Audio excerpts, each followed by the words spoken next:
Ready start.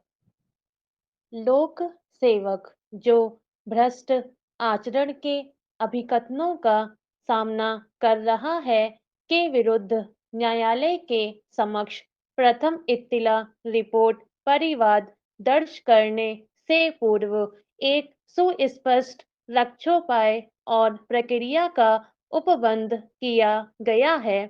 तथापि जैसा कि इसमें ऊपर मत व्यक्त किया है, ऐसी कोई जांच यह अभिनिश्चय करने के लिए की जाएगी क्या कोई संज्ञेय अपराध प्रकट होता है या नहीं।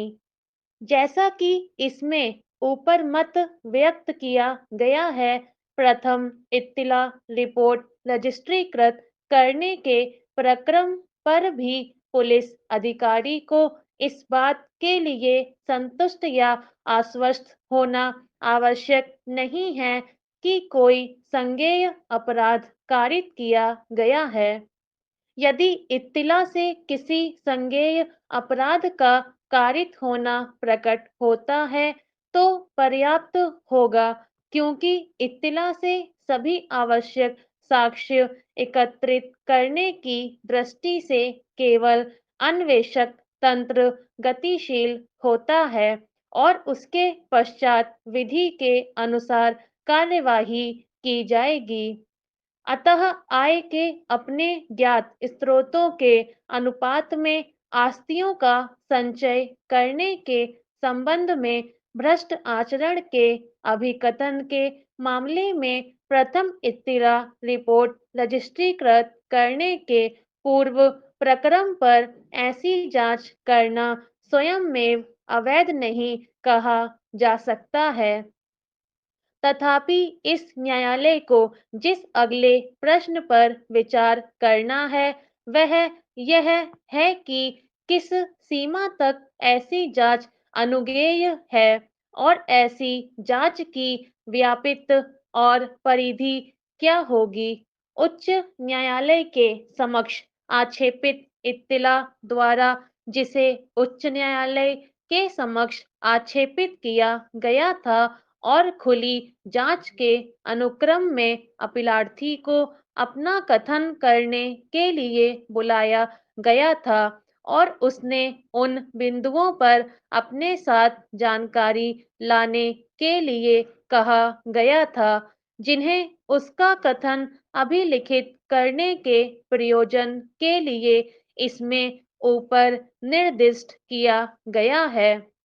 पूर्वोक्त बिंदुओं पर जानकारी का प्रत्यक्ष संबंध अपीलार्थी के विरुद्ध किए गए अभिकथनों अर्थात आय के ज्ञात स्रोतों के अनुपात में आस्तियों का संचय करने से है।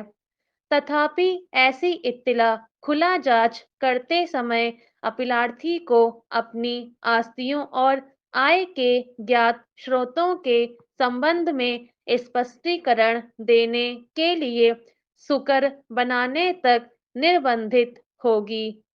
इसे एक विसंगत जांच नहीं कहा जा सकता है।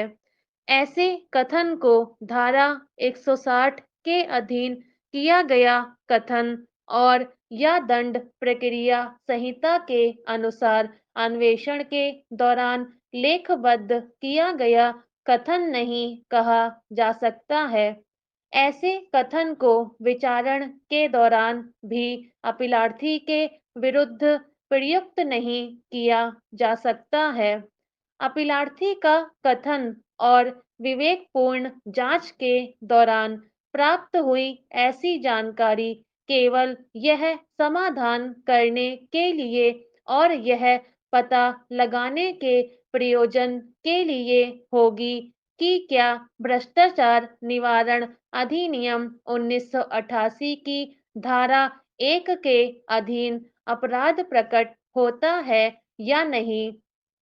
ऐसे कथन को स्वीकारोक्ति की प्रकृति का नहीं कहा जा सकता है और जब कभी और या यदि ऐसे कथन पर स्वीकारोक्ति कथन के रूप में विचार किया जाता है तो केवल उस दशा में ऐसा कथन कहा जा सकता है जो कि आत्मशंसी है और जिसे विधि में अनुज्ञेय कहा जा सकता है।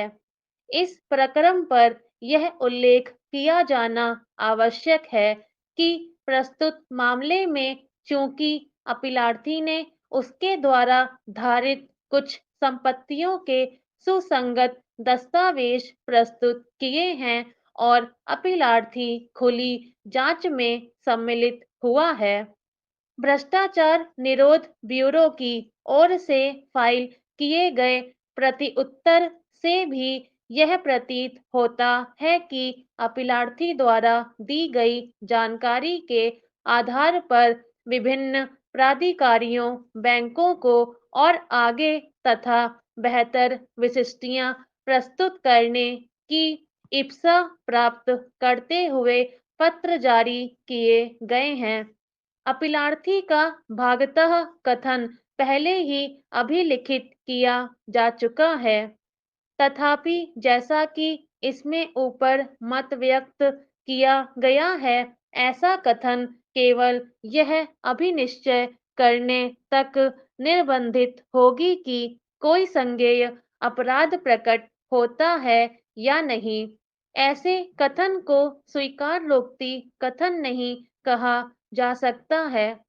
इस बात का समाधान होने और जांच के समापन के पश्चात तथा एकत्रित की गई सामग्री के आधार पर यदि यह पाया जाता है कि अपीलार्थी के विरुद्ध किए गए अभिकथनों में सार है और इससे एक संज्ञेय अपराध प्रकट होता है, तो प्रथम इत्तला रिपोर्ट दर्ज की जाएगी और अन्वेषक अभिकरण को आय के उसके ज्ञात स्रोतों के अनुपात में आस्तियों का संचय करने के अभिकथनों आरोप को सिद्ध करने के लिए साक्ष्य और आगे साक्ष्य एकत्रित करना होगा।